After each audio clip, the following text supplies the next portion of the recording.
was February 1988. Two Ecuadorian police officers were patrolling Los Granados Avenue, located in the north center of the city of Quito, when they saw a man who caught their attention. He looked rather disheveled and carried a suitcase with a dark secret. The agents decided to arrest him. To carry out a simple routine check, they asked for his documentation and opened his suitcase, not knowing what they would find inside. There was a large amount of totally stained women's clothing, including underwear that looked like it belonged to a little girl. In addition, a copy of Dostoevsky's Crime and Punishment stood out, which would prove paradoxical hours later, although the mysterious man tried to escape. The patrol had already alerted all the units in the area, who managed to stop him. Once they arrived at the police station, the agents incited him to confess his alleged crimes, thinking that he was just another murderer. They would never have imagined that he was nothing more or nothing less. Sing, the sadist of the pond, also known as the killer of virgins and the monster of the mangroves, the most wanted man in Colombia and Ecuador.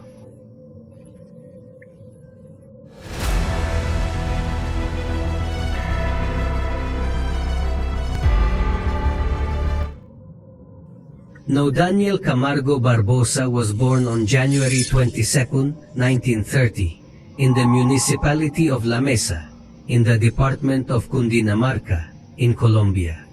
When he was not even 1 year old, his mother Teresa Barbosa died of an illness, and the little boy was left in the care of his father, also called Daniel. Shortly after, the man married another woman named Josefina Fernandez, and they had 2 more daughters. Daniel's childhood was far from perfect. He constantly suffered from abuse from his stepmother, who had always had a great rejection of boys. It forced him to dress in women's clothes and to use a feminine man, with whom he had to appear at school, receiving ridicule from his classmates. When she was angry with him, she went even further. He'd pull his pants off, put him in water, and call all the kids in the neighborhood to make fun of him. Daniel also received no restraint from his father, who was a cold man and who had problems with alcohol. The few times I dealt with him, it was to give him brutal beatings. Eventually he decided to send him to a religious boarding school, where the little boy saw how priests abused other children, which traumatized him strongly and generated a great rejection of authority figures. After that, Daniel asked his father to send him back to his house, and he agreed. There he began to study at the Leon 13 school in Bogota, where he stood out for his great intelligence and his excellent grades. However, the family went through a strong economic crisis, and Daniel had to abandon his studies to look for a job. During this same time, a priest in the town's parish got one of his sisters pregnant, which exacerbated his hatred towards that institution. When he was 16 years old, Daniel was already working as an appliance salesman, where he showed his great capacity for persuasion. He decided to use this to manipulate people. By buying damaged products and reselling them in this way, he earned extra money and contributed it to the family nucleus. After that, his life did not have any significant point until in 1960, when he was already 30 years old. He met a woman who would definitely mark his personality. Her name was Alzaira Castillo, and during the first years the marriage lived together in complete tranquility. Daniel even thought he had left the traumas of his childhood behind.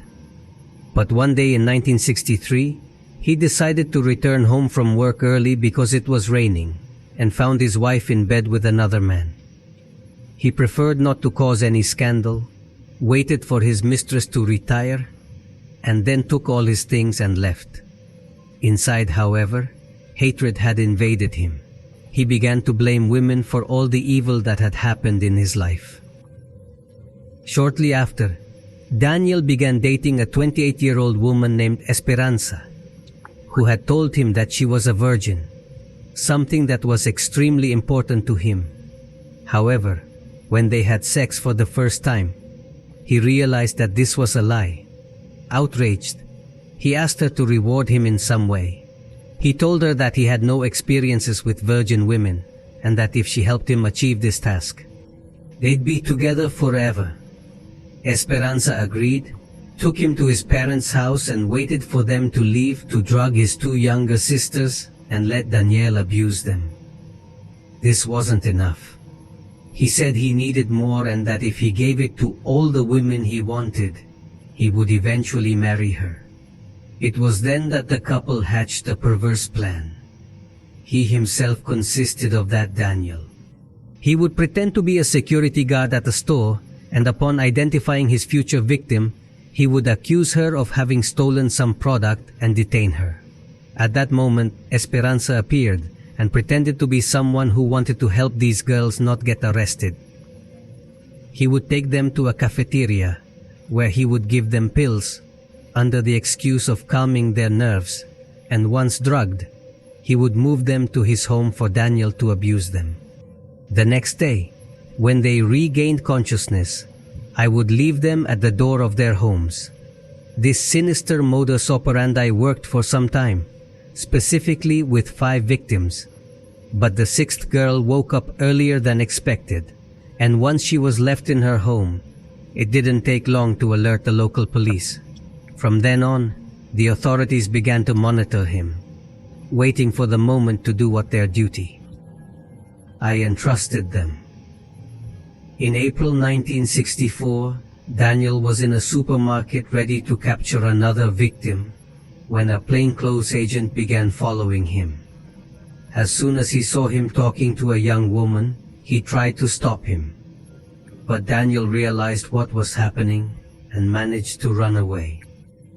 The policeman started chasing him and shot him twice, one of which impacted his leg and knocked him to the floor. Already immobilized, they were able to arrest him. His girlfriend, whom the press nicknamed the Blue Lady, was also captured and confessed everything about the crimes they had committed together. On April 10th, Daniel was sentenced to 3 years in prison for the crime of intimate assault. He thanked the judge for his apparent leniency and swore to repent and make amends, however, a new judge. He had priority over the case, and the sentence was changed to 8 years in prison. Reluctantly, Daniel was transferred to the model prison in Bogota. There he had excellent behavior, spent his time reading books from the library, and completed an English course.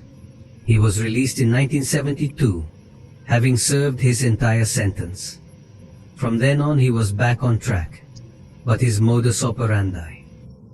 He had changed, as he feared that his victims would identify him and send him back to prison. As a result, he began murdering them. That same year, female bodies began to appear, most of them minors, around the Tequendama jump, especially in a town called El Charquito. All showed signs of torture, cruelty, and abuse. Besides, most of the victims had been stabbed. And the killer had taken their hearts. The media echoed the crimes and dubbed the person responsible as the pool sadist and the mangrove monster. During the following years, Daniel moved to Barranquilla, changed his name to Manuel Solis Bulgarin, and began to perpetrate new abuses and murders there. At the same time, he worked as a street vendor of television monitors. Without raising suspicion, thus he managed to successfully commit dozens of crimes until his fate ended on May 2, 1974. As he left school, he saw a 9-year-old girl who caught his attention. When she moved away from her group of friends, she approached to tell her that the school principal was sending her a television monitor, and that he should give it to his teacher. Confused, the girl blurted out that she didn't know where her home was, to which Daniel responded that he would guide her. Together they walked to the end of the avenue and then to a forest, which he told her to cross to reach their destination faster. But when they had gone 200 meters inside, he revealed his true intentions to the girl. He told her that he would not try to run or scream because he was armed. Then he abused her. Finally, he proceeded to strangle her, taking her life, and left her among the yuyos with the televisions next to him. The next day he returned to the forest to bury the body and look for his work material, but 2 police officers had booked him and began to follow him. One of these asked him to interrogate him, which Daniel tried to refuse, but after making up excuses that didn't work. He agreed to lead them to the body and was stopped in an instant. On that occasion the sentence was many more years, 25 in total. Daniel was transferred to Gorgona Island Prison, a kind of Colombian Alcatraz located on the Pacific coast. It stood out for being a completely remote place, which made it difficult for its prisoners to escape, or at least that was believed until then. During the time he was confined, Daniel invested his time in reading navigation books and studying in detail the winds and tides that surrounded the enclosure. The guards paid little attention to him, confident that the prison was in the middle of nowhere and there was no escape. They even let him wander around. Thus Daniel managed to cut down a tree from outside the prison and build a wooden canoe. Once he studied the official schedules, he was ready to make his escape. On November 23, 1984, having served only 10 years of his sentence, Daniel managed to evade all prison security measures. He launched the canoe into the water and into the Pacific Ocean. Rowing non-stop, I managed to survive for 3 days without food and water, until I finally spotted the shores of Ecuador in the meantime. The Colombian authorities searched for him unsuccessfully for a couple of days, until they decided to pronounce him dead. The press claimed that he had been devoured by sharks, and the population celebrated, thinking that they had finally gotten rid of the sadist in the pond. Already in a new country where he had no criminal record, Daniel decided to return to the city of Guayaquil. Changing his modus operandi, he located girls, no more than 15 years old, mostly lower class, and presented himself before them with the Bible in his hand. He presented himself as a foreign Protestant pastor who needed help because he was lost in a place he didn't know. "I want you to understand that I am a healthy, calm person," I would tell them to gain their trust. Then he asked them to tell him the best way to get to the nearest factory to collect some money. Or one, a place where they were supposedly going to build a church. In exchange for their help, he offered them a succulent amount of sucres, the currency of Ecuador at that time. That the deception turned out well was extremely important to him. In fact, if any potential victim refused to accompany him, Daniela let them go free. Once the girls agreed, he would convince them to go into the forest where he would insult and then murder her. He finished the sinister ritual by hiding the bodies of his victims in the weeds. On 18th December 1984, the police found in a forest near the town of Guayaquil the first body of a girl who showed signs of having been violently abused, strangled, and stabbed. This discovery was followed during the following weeks by dozens of skinned and decomposing bodies. Due to the high temperatures in the area, many had been eaten by vultures, so there was hardly any bone remains left to recover. Many of the women could not even be identified or given a dignified burial. On some occasions, the sadistic killer even contacted the families of his victims, pretending that they were still alive and sending them his underwear. As proof of this, he asked them for money, and once they sent it to him, he cut off all contact with the passing of the years. The number of victims rose to 54, causing a wave of indignation and general panic throughout the country. Women hardly went out into the streets out of fear, and the pages of the newspapers of the time were filled with advertisements of missing girls and found bodies. When the police started investigating the case, they thought it was impossible that a single person could be murdering so many women without help. Therefore, They considered the theory that the culprits were a gang of criminals operating in a red Bronco vehicle, formed squads equipped with weapons, and asked the female population to dress modestly to reduce the temptation of kidnapping and abuse. But the police failed to find any clues of these alleged murderers, as the real culprit was extremely careful, Daniel, who was already 55 years old, slept in Guayaquil Park, camouflaged himself among the inhabitants by presenting himself as a pen seller, and showed off his literary training by praising Vargas Llosa, Jesse or Nietzsche in his conversations. No one suspected him, or at least that was the case around February 26, 1986 that day. Daniel had murdered an 8-year-old girl named Elizabeth Telpes, while the Ecuadorian police remained focused on the alleged group of murderers. However, thanks to increased surveillance, 2 police officers who were patrolling Avenida de los Granados, located in the north center of the city of Quito, saw into the distance. Daniel, who was walking with a suitcase, noticed his disheveled, ragged appearance. So they decided to hold him for a routine inspection. The surprise came when, upon opening the suitcase, the agents discovered that inside there were numerous pieces of blood-stained clothing, including a girl's panties.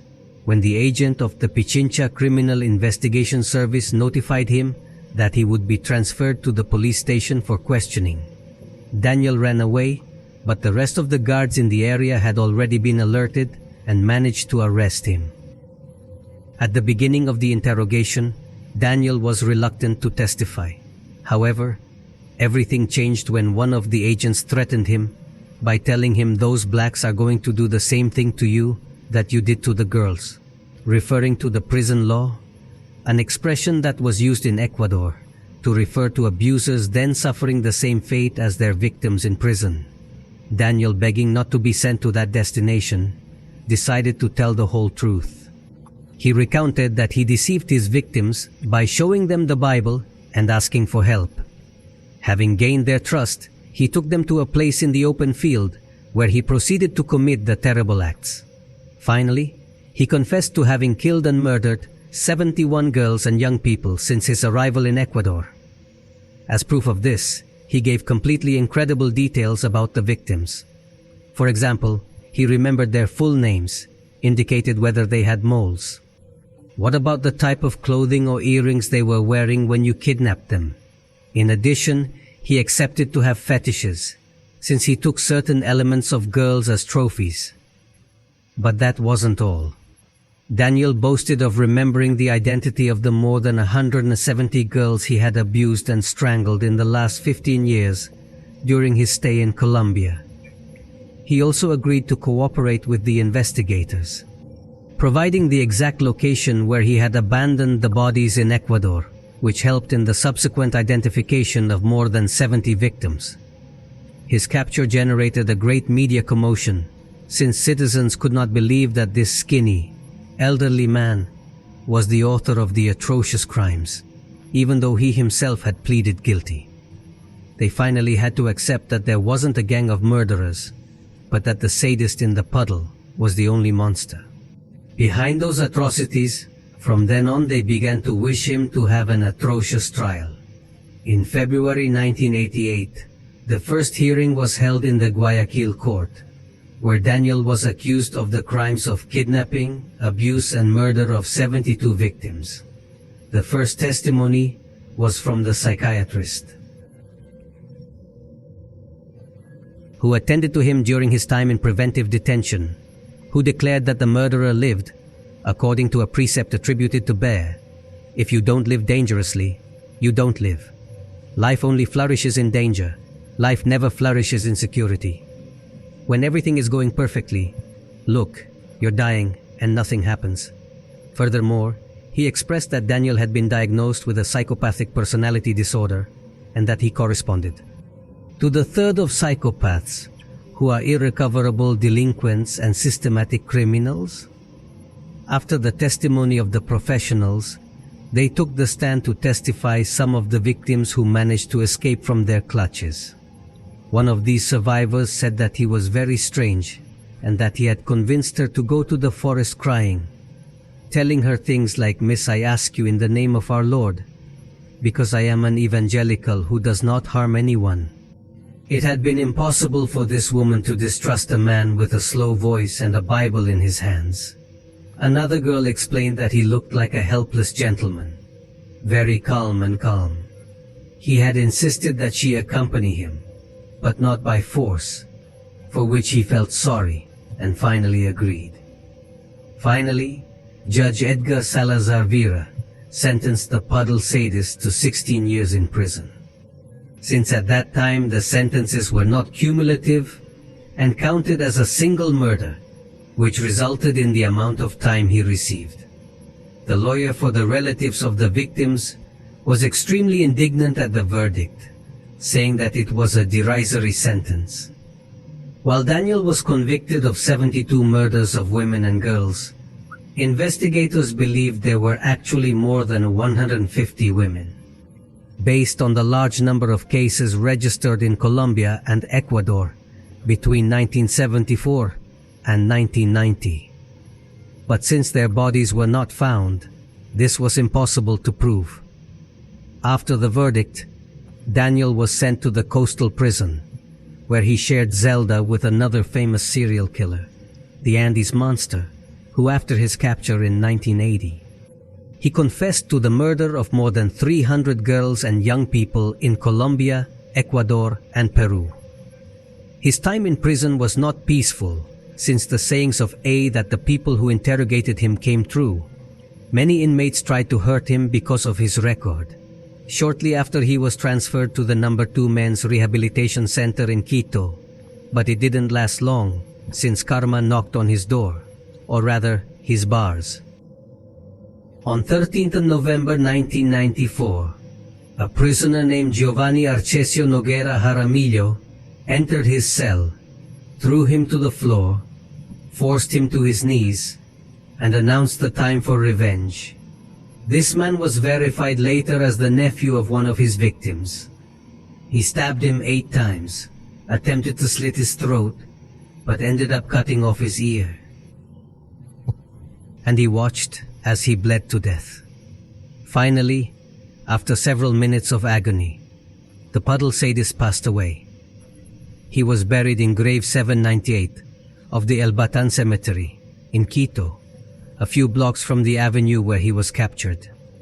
Currently, his remains lie in a mass grave. The sadist in the pond may have died, but his terrifying story will continue to terrify the 2 neighboring countries.